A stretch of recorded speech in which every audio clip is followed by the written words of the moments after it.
Welcome to Vegan Quest, a show in which we learn how to practice and prepare a healthy vegan diet.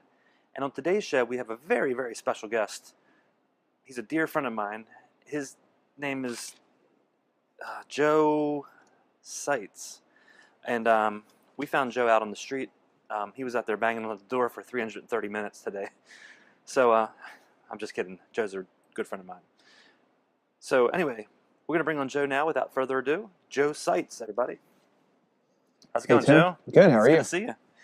Sorry you were banging on the door for 330 minutes out there. I hope it didn't get too cold out there. No, it's actually been a nice day today, so. Yeah, it's unusually warm. Yeah.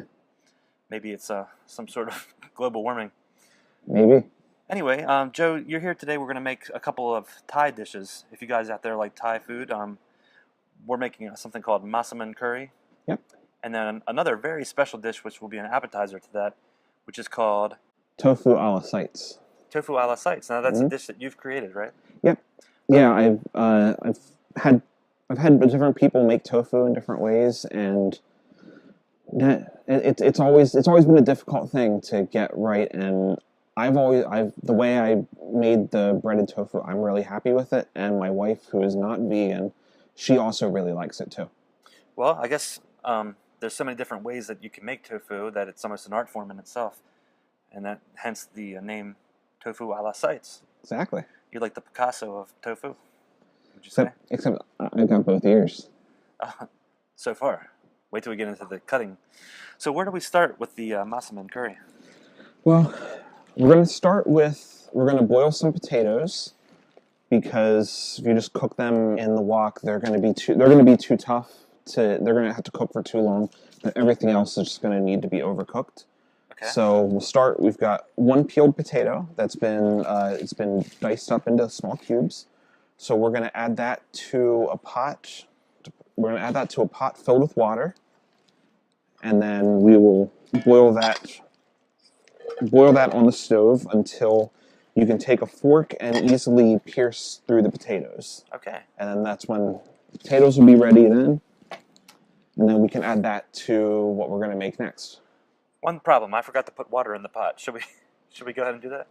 Yeah, it is tough to boil dry potatoes. And you don't need much water, just make sure you have enough that the potatoes are covered. All right.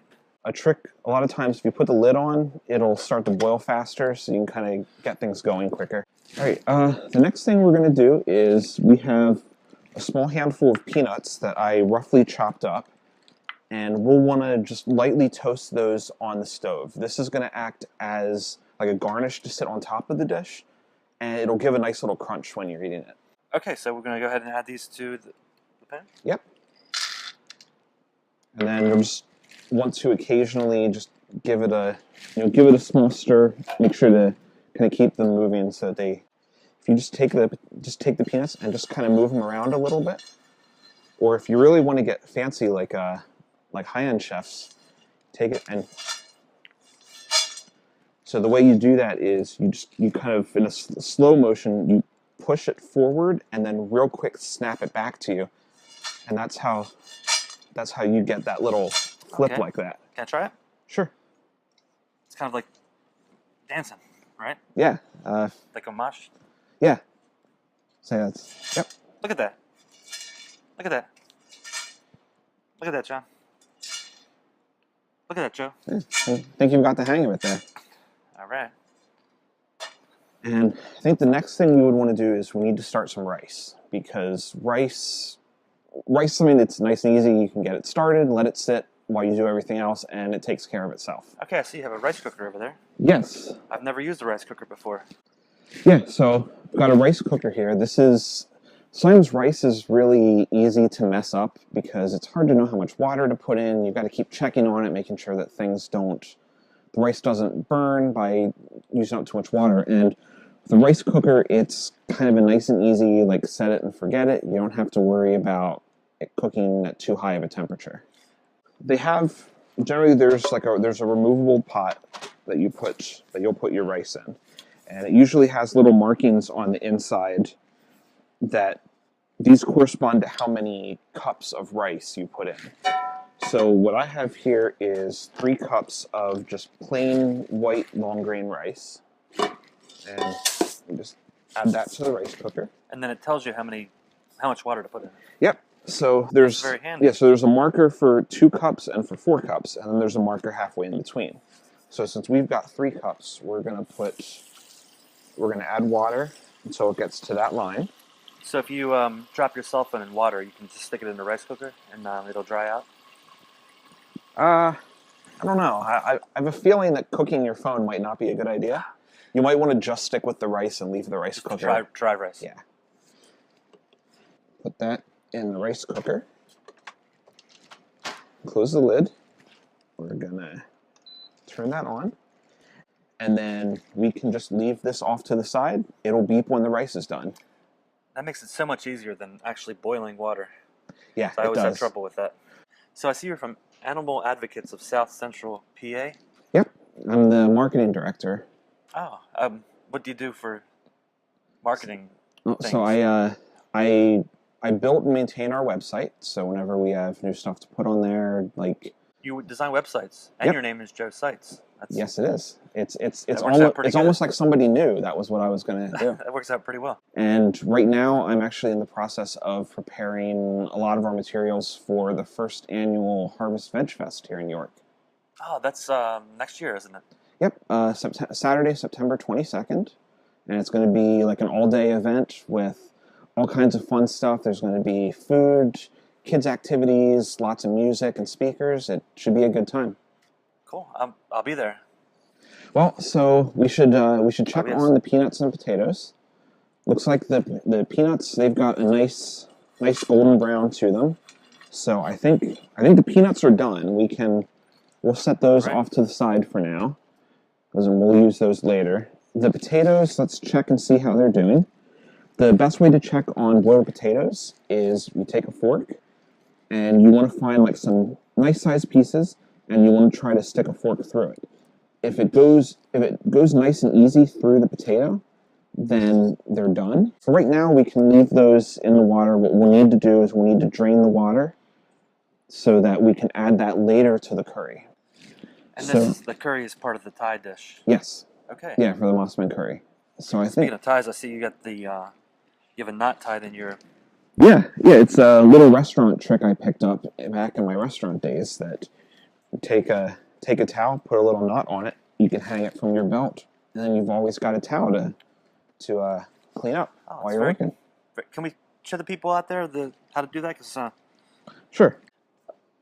Can I show you a magic trick? This is really an aside. We're getting off the topic of food here, but sure. I love magic tricks. All right. So you have your salt shaker. Yep. Then you want to go like that, and you really want to get it nice and tight in there. And so what we're gonna do, Joe, what is that camera over there? What is that? Are you ready, Joe? Sure. I didn't see anything on the camera though. I think you seeing something. I thought it was something. I thought somebody was knocking at the door. Oh, okay. Anyway.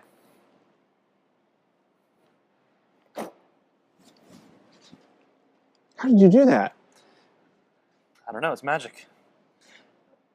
So I'm not good with that kind of magic, so we'll do some kitchen magic instead. Let's do some kitchen magic. All right. So we're gonna get started on actually cooking, like putting the curry together now. So this is a stainless steel wok? Yes, it is. All right. We're gonna use this to put our curry together. All right. So we're gonna take just plain vegetable oil. This is actually 100% soybean oil. Oh, soybean oil is good. And we're just gonna put a little bit in the pan. This is just gonna be used for frying. For sautéing or frying the vegetables. Okay. And actually, while this is heating up, we should start something for the tofu a la sites. Okay. So this little device you have there, what is that? This is a tofu press from a company called Tofuture. Tofuture. The tofu of the future, I guess. I knew you were a time traveler. Well, yeah, I wasn't really knocking for 333 minutes. I was using my time machine to keep jumping forward. That's what I thought. But what we're going to do with this is we're going to take just a normal block of firm tofu, and apparently we're going to splash some water on the counter. But that's okay, it's vegan. Exactly. But so tofu usually, it always sits in liquid, and when you're going to fry tofu, you don't want it to be too wet because then it doesn't cook well, it starts to get mushy. So with this tofu press, you put your tofu in the middle here, you put this on top, and then it has these little stretchy elastic bands on the sides. So you stretch those down. Usually you only have to go to the first, like on a standard block of tofu, you only have to go to the first one of those. It's like some kind of tofu torture device. Yep, but it makes it nice and tasty when it's done. Oh, yeah. So once those are attached, you just flip those down, and then there's going to be, it's already going to start pulling some liquid out. So you just want to drain some of that out, and then this just needs to sit for about 10 to 15 minutes to squeeze all the liquid out of the tofu. That's a great device. Yeah, it completely changed the way that I ate tofu. It makes it so much better now with this. I know I'm always pressing down with the napkins, and we just learned last week on the last episode how to press with napkins, and that seems like probably the way of the future. Future. Exactly, the tofu future. This is the pan is probably nice and hot now. Oh yeah. Yeah, so we're gonna sunburn on this thing. Right, so we've got here, this is one large onion. It's just been cut into kind of some bigger pieces. We're going to add that to the pan. So far we got peanuts, potatoes, onions. Very easy. We've got that nice sizzle, so we know that that's good temperature. We want to mix this around a little bit to get the oil on all of the onion, which will help get it to start cooking. We'll want to cook. Smell. Yeah, love the smell of cooking onions. Always go like this when you breathe chemicals. Even Fumes. Even onion chemicals. Right. I learned that in science class. All right, so we're going to let the onions cook for a little bit. What we want is we want to wait until the onions they're starting to turn a little bit transparent, and then we'll start adding the other ingredients to the curry. Is that called caramelization? It's actually not. So caramelization, you're cooking it a lot longer. You're cooking it at a very low temperature for a long time. I thought I knew something. Well, you did know about caramelization. Right. So the onions are about ready for us to start adding the rest of the stuff. All right, what's the Massaman Curry? This is a Massaman Curry paste. It's got like garlic, dried chilies. It has a whole bunch of different spices in here, and this is going to be the main flavor added to the dish. Okay. So you just take the whole can and just put that in. Try to get all of that curry paste out of there, so I don't want any of that to go to waste. Next thing we're going to add is one red bell pepper, just cut into some nice small pieces. So we'll just dump that right in. Next we're going to add just a small handful of already shredded carrots. All right, next thing we're going to add, this is just a small portion of a bag of frozen green beans that we'll add in here to give it some nice color, some extra vegetables. Once the onions and the paste have started to cook, everything else kind of starts to go together quickly, and you can start dumping it in the pan. So next, this is a full can of coconut cream. So it's kind of like coconut milk, but it's a lot thicker. So it's going to make a nice, thick, rich curry. All right. So just pour that in, and then give that a nice stir. Then we're going to add about half a can of pineapple chunks. Adds a nice little sweetness to it. There's also a little bit of pineapple juice from the can going in. Then we've got a can of sliced bamboo shoots. Bamboo shoots? Yeah. Somebody shot the bamboo and put it in the can. Use your imagination on that one. Then we're just going to add a small handful of those.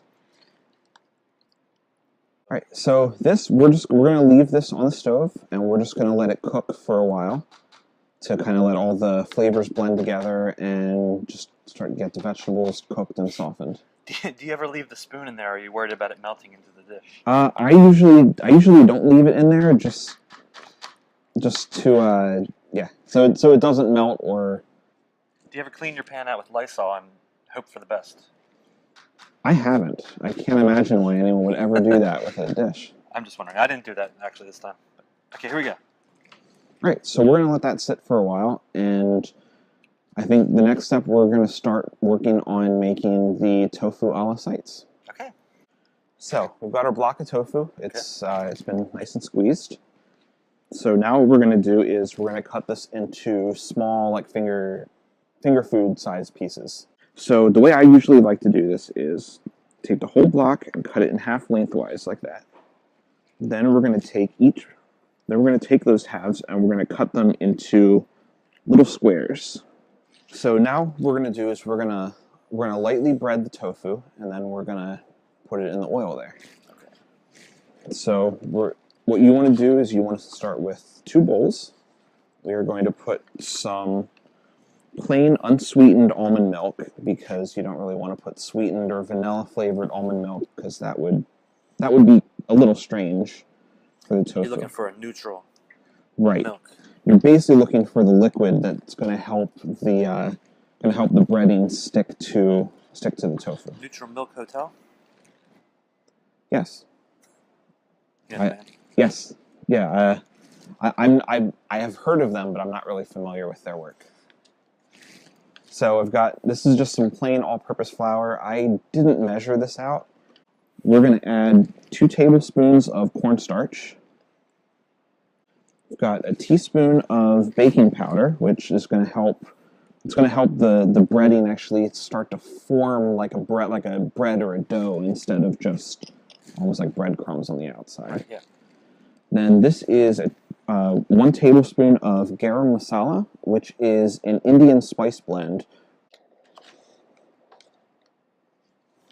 Then we've got a teaspoon of cumin and a teaspoon of smoked paprika. Shouldn't be smoking too much paprika. Don't smoke your propina. So we're going to mix this up and make a nice little breading that's going to coat the tofu. Then when you're breading stuff in, what you want, there's this idea that you tend to want to practice that's called wet hand, dry hand. So in order to not get a bunch of stuff clumped on your hands, what you want to do is you have one hand that all it does is touch wet ingredients. The other hand, all it's going to touch is dry ingredients. That's a good idea. So should I be the dry hand? Yeah, you could. Yeah, that actually would make it even easier then if you've got someone helping. So. Well, now I have 2 dry hands. That's fine. I've got the 2 wet hands and you've got the 2 dry hands.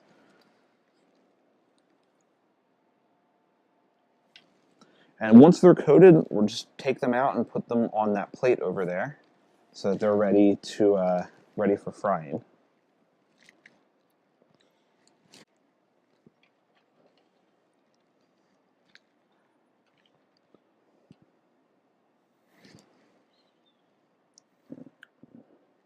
Dry hands, wet hands, dry hands, wet hands. So we are now going to add the tofu. There's a little trick to adding stuff into the oil so it doesn't splash back up at you. So when you take the tofu, what you want to do is sit one end in and then drop it away from you like that. So it goes away from you. That way, if it does splash, it splashes in that direction. Sure, good thinking. All right, so we're going to let this cook for a few minutes. There's enough oil in here and with how thin I cut the tofu, that they're completely submerged. So you'll be able to tell when this is done if you take your tongs and you tap on the tofu and you'll feel like kind of a slightly hard crust on the outside. All right, well the tofu's ready to come out. There's a nice little hard crust on the outside. So we're going to use these tongs and start pulling them out, and we're going to put them on a plate with some paper towel on it so we can drain off the oil. Okay. All right, I think by now we could probably add the potatoes into the curry. So add those and then give that a nice stir.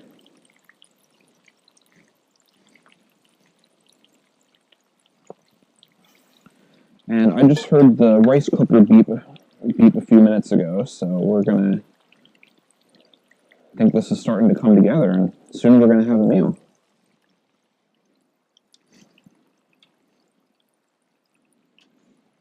Sorry. So how's that tasting? Oh, it's tasting very good.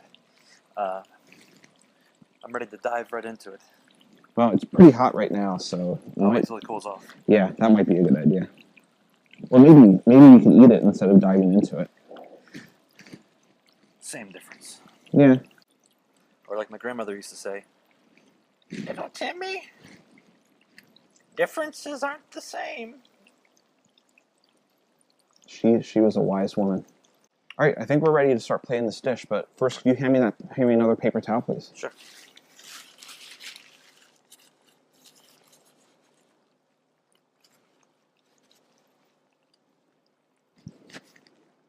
What are you some kind of wizard? Some kind of vegan wizard? Yes, Mr. Wizard. Mr. Wizard. I loved that show when I was a kid. So anyway. All right, so anyway, I think we're ready to plate up dinner. All right. So we're going to open up the rice cooker and see we've got some nice, perfectly cooked rice. Wild rice. You want to Wild rice. Nope, not too wild this stuff. But you want to give it a quick little toss to kind of break it up a little bit. We're going to put just like 2 nice little scoops of rice on there. Then add some curry to this. It's looking good. Thank you.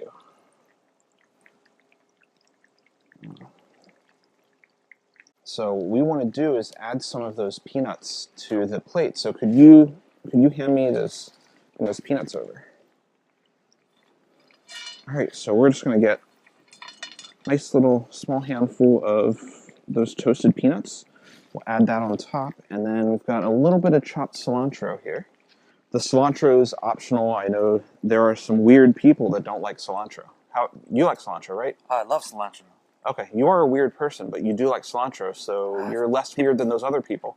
Those people are blasphemous. Yes. So we're just gonna sprinkle a little bit of cilantro on top here. Me encanta cilantro. Add a little. That sounded like Spanish because I took a year of Spanish, but I don't remember anything. Did? Yes. Where did you take it? Out on a date. All right, now we've got this nice, slightly crispy tofu. We're gonna add a few pieces of this to the plate. Man, that looks good. Then we are going to add, we've got some peanut sauce. There we go. We've got a Massaman Curry with white rice and tofu a la sites. There you go, guys. It's that easy. Practice your Thai. Practice your Spanish. Practice your magic, too. And practice your peanut sauce. Yes. Thank you for watching Vegan Quest. And be sure to write into us. Write into us and ask us any questions you may have. And if you have any suggestions for dishes that you might want to hear, to learn about, Joe can help us out. You know, you cook many different styles. Yes. Yeah, I prefer making mostly some various Asian cuisines like Thai, Korean, and Indian are my 3 favorites to cook. All right. Well, thank you for watching Vegan Quest, you guys. Subscribe to our YouTube channel.